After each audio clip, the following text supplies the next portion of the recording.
18 मई 1974 राजस्थान के पोखरन रेगिस्तान में दोपहर 3:45 पर जमीन अचानक से थर्रा उठी। एक घातक धमाका हुआ, इतना तेज कि पूरी जमीन हिल गई। लेकिन ये कोई नॉर्मल धमाका नहीं था, ये था भारत का पहला एटॉमिक टेस्ट, स्माइलिंग बुद्धा। पूरी दुनिया सोच रही थी कि भारत नॉन अलाइनमेंट की नीति अपनाकर अपनी जरूरतें पूरी कर पाएगा या नहीं, और इसी बीच भारत ने परमाणु बम बना लिया। अमेरिका के होश उड़ गए। यूके, फ्रांस और कनाडा सभी हैरान रह गए। सवाल ये था कि अमेरिका की नाक के नीचे से भारत ने ये कैसे कर दिखाया। लेकिन ये तो सिर्फ शुरुआत थी। 24 साल बाद 11 मई 1998 फिर से पोखरन। इस बार 3 धमाके एक साथ हुए और 13 मई को 2 और धमाके किए गए। इसके बाद भारत ने खुद को न्यूक्लियर पावर घोषित कर दिया। दुनिया ने दांतों तले उंगलियां दबा ली। अटल बिहारी वाजपेयी और एपीजे अब्दुल कलाम ने पूरी दुनिया को चौंका दिया था। लेकिन यह सफर आसान नहीं था। ये कहानी शुरू होती है द्वितीय विश्व युद्ध से, जब अमेरिका ने फैट मैन और लिटिल बॉय नाम के 2 एटम बम हिरोशिमा और नागासाकी पर गिराए। भारी तबाही हुई। जापान ने 1 हफ्ते के अंदर ही अनकंडीशनल सरेंडर कर दिया। एलाइन ने वर्ल्ड वॉर 2 जीत लिया। तभी दुनिया के बाकी देशों को एटम बम की अहमियत समझ आ गई। अमेरिका के बाद रूस ने 1949 में टेस्ट किया, यूके ने 1952 में, फ्रांस ने 1960 में और चाइना ने 1964 में। और उन्हीं दिनों हमारे देश के legendary scientist doctor Homi Jahangir Bhabha भी न्यूक्लियर रिसर्च पर काम कर रहे थे। वो भारत को एटॉमिक पावर बनाने में जुटे हुए थे। लेकिन सरकार ने कभी भी उन्हें न्यूक्लियर बम बनाने की परमिशन नहीं दी। लेकिन उसी समय कुछ ऐसा हुआ जिसने पूरे भारत को हिला दिया। 1962 में चीन ने भारत पर अचानक हमला कर अक्साई चिन पर कब्जा कर लिया था। भारत की हार हो गई। हजारों जवान शहीद हुए। 38,000 वर्ग किलोमीटर भारतीय जमीन चाइना के कब्जे में चली गई। और तभी 1964 में चीन में अपना न्यूक्लियर टेस्टिंग भी पूरा कर लिया था। भारत इस हार से उभर भी नहीं पाया था कि तुरंत 1965 और 1971 में पाकिस्तान ने हमला कर दिया। और तो और 1971 के युद्ध में ब्रिटिश नेवी फ्लीट अरब सागर से और यूएस नेवी बंगाल की खाड़ी की तरफ से भारत को घेरने लगी। ऐसी स्थिति में भारत ने यूएसएसआर को अर्जेंट मैसेज भेजकर हेल्प मांगी। तब तुरंत यूएसएसआर की नेवल शिप भारत की सिक्योरिटी के लिए निकल पड़ी। जैसे ही यूके को इस बात का पता चला, वो बिना देर किए मेडागास्कर की तरफ भाग निकला। यूएस का टास्क फोर्स अपने 75,000 टन की क्षमता और 70 फाइटर एयरक्राफ्ट के साथ बंगाल की खाड़ी में उतरने वाला था। वहीं अपना आईएनएस विक्रांत भी 20,000 टन की क्षमता और 20 फाइटर जेट के साथ शान से यूएस को मुंह तोड़ जवाब देने को तैयार था। और यूएसएसआर के naval marine force, cruiser destroyer और न्यूक्लियर वॉरहेड्स भी भारत के सपोर्ट में आकर खड़े हो गए। तब जाकर यूएस की नेवल फोर्सेज ने बे ऑफ बंगाल में प्रवेश नहीं किया और यूके फोर्सेज की तरह ही अपना मुंह पाकिस्तान से मोड़ लिया। 1971 में भारत की जीत के पीछे यूएसएसआर के सपोर्ट का बहुत बड़ा रोल था। इसलिए उस दौरान इंडियन लीडर्स को लगा कि अगर चाइना और पाकिस्तान जैसे देशों का सामना करना है तो न्यूक्लियर वेपन जरूरी हैं। न्यूक्लियर बम बनाकर अमेरिका ने न्यूक्लियर रेस की शुरुआत जरूर की थी, लेकिन भारत को इस रेस में शामिल करने वाले 3 महान लोग थे, जेआरडी टाटा, डॉक्टर होमी जहांगीर और लाल बहादुर शास्त्री। जेआरडी टाटा ने न्यूक्लियर रिसर्च के लिए फंडिंग की थी। जब अमेरिका ने हिरोशिमा और नागासाकी पर बम गिराकर अपनी पावर का शो ऑफ किया था, तभी से होमी भाभा, जवाहरलाल नेहरू और कांग्रेस लीडर्स से कहते आए थे कि हमें भी न्यूक्लियर पावर की फील्ड में अपना काम आगे बढ़ाने की जरूरत है। इस प्रोग्राम में प्राइम मिनिस्टर जवाहरलाल नेहरू भी काफी दिलचस्पी रखते थे। इसीलिए उन्होंने इस न्यूक्लियर प्रोजेक्ट को पीसफुल डेवलपमेंट के नाम पर ऑथराइज किया था। लेकिन उन्होंने एटॉमिक रिसर्च को सिर्फ पावर जनरेशन तक ही सीमित रखने को कहा था। डॉक्टर भाभा ने 1954 में एटॉमिक एनर्जी एस्टैब्लिशमेंट ट्रॉम्बे को एस्टैब्लिश किया ताकि भारत में multi disciplinary nuclear research programme शुरू किया जा सके।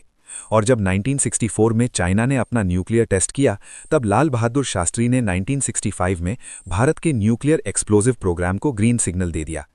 लेकिन तभी जनवरी 1966 में कुछ ऐसा हुआ जिसे सुनकर आज भी रोंगटे खड़े हो जाते हैं। डॉक्टर होमी भाभा एक प्लेन क्रैश में मर गए।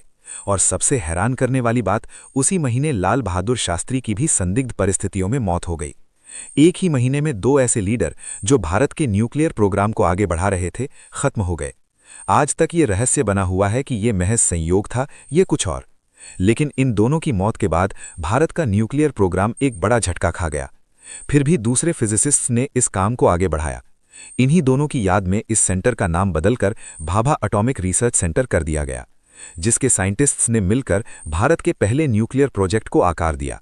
परेशानी ये थी कि आज़ादी के बाद भी भारत एक बुरे दौर से गुजर रहा था।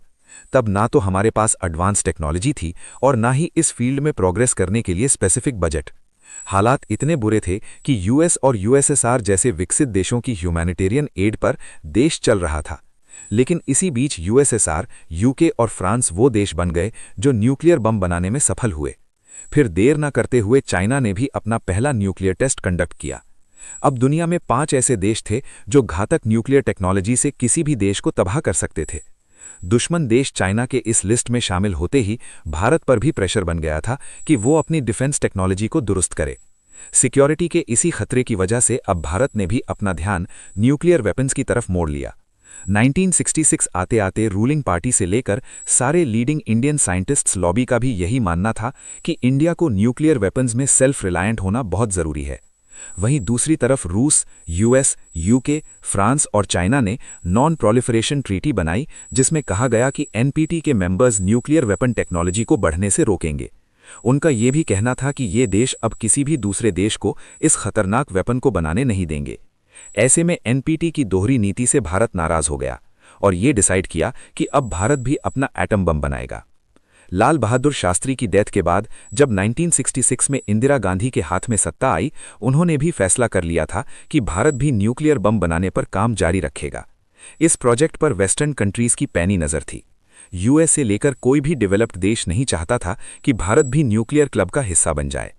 इन्हीं चुनौतियों के बीच न्यूक्लियर बम बनाने का काम 2 टीम्स को सौंपा गया, जिसमें पहली टीम को बीएआरसी के डायरेक्टर राजा रमन्ना लीड कर रहे थे, जबकि दूसरी टीम को लीड करने का जिम्मा डीआरडीओ के डायरेक्टर डीडी नाग चौधरी को सौंपा गया था।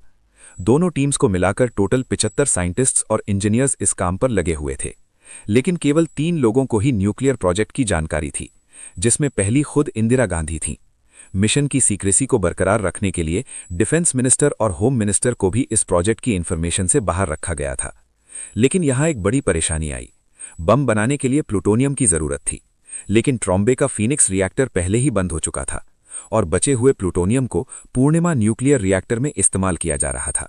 ऐसे में प्लूटोनियम की डिमांड को पूरी करने के लिए 1973 में पूर्णिमा रिएक्टर को शट डाउन कर दिया गया, ताकि वहां से प्लूटोनियम लेकर न्यूक्लियर टेस्ट में इस्तेमाल किया जा सके। इसके अलावा वासुदेव अय्यर ने बम के सबसे जटिल हिस्से न्यूट्रॉन इनिशिएटर को बनाने में कामयाबी हासिल की। ये वो हिस्सा था जिसे बनाने में अमेरिका को भी सबसे ज्यादा परेशानियां झेलनी पड़ी थी। टेस्टिंग के लिए साइंटिस्ट्स की पहली प्रेफरेंस पोखरन रेंज थी, क्योंकि टेस्टिंग एक ऐसे इलाके में की जानी थी जहां आसपास कोई आबादी ना हो, और ये सभी कंडीशंस राजस्थान के थार डेजर्ट पर परफेक्टली एप्लीकेबल होती थी। और फाइनली 18 मई 1974 को दोपहर 3:45 पर बटन दबाया गया। न्यूक्लियर एक्सप्लोजन हुआ। अच्छी बात यह थी कि बम इम्प्लोजिव था और टेस्ट को जमीन के नीचे किया गया था। साथ ही बम 12 किलोटन क्षमता का था, इसीलिए विस्फोट ज्यादा भयानक और विनाशकारी नहीं था। लेकिन इस विस्फोट के साथ ही दुनिया जान गई थी कि भारत भी अब न्यूक्लियर वेपन बनाने की शक्ति रखता है। भारत के इस पहले न्यूक्लियर टेस्ट को स्माइलिंग बुद्धा के नाम से बुलाया जाने लगा। अखबारों में छपी इंडियन न्यूक्लियर टेस्ट की खबर से अमेरिका की नींद उड़ गई थी। वो ये हजम करने को राजी नहीं था कि भारत अमेरिका से छुपकर न्यूक्लियर टेस्ट भी कर सकता है, और वो भी उनके नाक के नीचे से। कुछ ऐसा ही रिएक्शन कनाडा का भी था, जो खुद को ठगा हुआ महसूस कर रहा था। दरअसल टेस्ट के लिए जिस प्लूटोनियम का इंतजाम हुआ था, वो कनाडा द्वारा दी गई हैवी वाटर रिएक्टर टेक्नोलॉजी से ही प्रोड्यूस किया गया था। टेस्ट के तुरंत बाद ही कनाडा ने भारत के साथ बनने वाले रिएक्टर प्रोजेक्ट से अपना पल्ला झाड़ लिया, और इसके अलावा न्यूक्लियर टेक्नोलॉजी और फ्यूल की सेल पर बैन लगा दिया। कई वेस्टर्न नेशंस का मानना था कि भारत खुद 1960 के दशक से एनपीटी का समर्थन कर रहा था, और आखिर में भारत ने ही गुपचुप तरीके से न्यूक्लियर डिवाइस टेस्ट करके इस ट्रीटी का मजाक बना दिया। सीटीबीटी ट्रीटी को रिलीज किया गया। ये comprehensive nuclear test ban treaty थी, जिसके तहत नियम बनाया गया कि किसी भी देश या इंसान को न्यूक्लियर टेस्ट करने की इजाजत नहीं है। इसके अलावा एनएसजी का भी फॉर्मेशन किया गया। एनएसजी दरअसल न्यूक्लियर सप्लायर ग्रुप था, जिसमें यह साफ शब्दों में कहा गया था कि कोई भी देश बिना परमिशन के यूरेनियम सप्लाई नहीं कर सकता। खास तौर पर भारत को न्यूक्लियर रिलेटेड रिसोर्सेज सप्लाई करने पर पूरी तरह बैन लगा दिया गया था। फिर 1995 में प्राइम मिनिस्टर की कुर्सी की कमान पीवी नरसिम्हा राव के हाथ में आई, जिन्होंने एक बार फिर जोर शोर से पोखरण में न्यूक्लियर टेस्ट की तैयारी करवाई। लेकिन उनसे गलती ये हो गई कि उन्होंने प्रोजेक्ट की सीक्रेसी पर ध्यान नहीं दिया, और इसी के चलते अमेरिकन स्पाई सैटेलाइट को पोखरण में तैयार होने वाले दूसरे न्यूक्लियर टेस्ट का पता चल गया। यहां एक बार फिर अमेरिकन प्रेसिडेंट बिल क्लिंटन ने भारत पर जियोपॉलिटिकल प्रेशर बनाकर न्यूक्लियर टेस्ट को बैन करवा दिया। उन्होंने डायरेक्ट प्रधानमंत्री को फोन लगाकर साफ किया कि ये टेस्ट हुआ तो भारत को इसका अंजाम भुगतना पड़ सकता है। और अमेरिका ने ऐसा एक बार नहीं बल्कि 2 बार किया। लेकिन इतने बड़े बवाल के बाद भी भारत ने अपने गोल से नजर नहीं हटाई, और इस प्रोजेक्ट में जल्द ही एपीजे अब्दुल कलाम को साथ मिला अटल बिहारी वाजपेयी का। 1996 में जब अटल बिहारी वाजपेयी सत्ता में आए, उन्होंने प्रधानमंत्री बनते ही एपीजे अब्दुल कलाम और आर चिदंबरम के साथ साथ भारत के टॉप लेवल साइंटिस्ट्स को न्यूक्लियर वेपन्स के टेस्टिंग का काम सौंप दिया। उन्होंने वैज्ञानिकों को खुली छूट दी कि वो जो चाहे करें। लेकिन इन सभी बयानबाजियों के बीच अटल बिहारी वाजपेयी ने भारत के पक्ष को बड़ी सूझबूझ से डिफेंड किया था। एपीजे अब्दुल कलाम भी प्रेस कॉन्फ्रेंस में ये बयान देते नजर आए थे कि भारत ने ये वेपन अपने देश की सुरक्षा के लिए बनाया है। इतिहास उठाकर देख लो तो आज तक भारत ने कभी किसी भी देश पर आक्रमण करने की कोशिश नहीं की है, बल्कि इसके विपरीत दूसरे देशों ने भारत पर आक्रमण किया है। ऐसे में हमारा ये हथियार भारत की सिक्योरिटी को ध्यान में रखकर बनाया गया है। सीटीबीटी में जल, थल और हवा में टेस्टिंग पर रोक थी, लेकिन भारत ने जमीन के नीचे इस टेस्ट को अंजाम दिया था। इसके बाद दूसरा रोल एनपीटी का था, जिसे भारत ने साइन ही नहीं किया था। अमेरिका ने भारत पर एनएसजी के तहत न्यूक्लियर रिसोर्सेज को दूसरे देश से सप्लाई करने का आरोप भी लगाया था, लेकिन इस टेस्ट में इस्तेमाल होने वाले सारे रिसोर्सेज भारत के ही थे। ऐसे में अमेरिका भारत का कुछ नहीं कर पाया। ये थी भारत के न्यूक्लियर पावर बनने की कहानी, जहां जेआरडी टाटा, होमी भाभा, लाल बहादुर शास्त्री से लेकर अटल बिहारी वाजपेयी, एपीजे अब्दुल कलाम और हमारे वैज्ञानिकों ने अपनी जान की परवाह नहीं की, ताकि हमारी पीढ़ी उनकी पीढ़ी से ज्यादा सुरक्षित रहे। दोस्तों, अगर वीडियो पसंद आया हो तो वीडियो को एक लाइक जरूर करें और चैनल को भी सब्सक्राइब जरूर करें।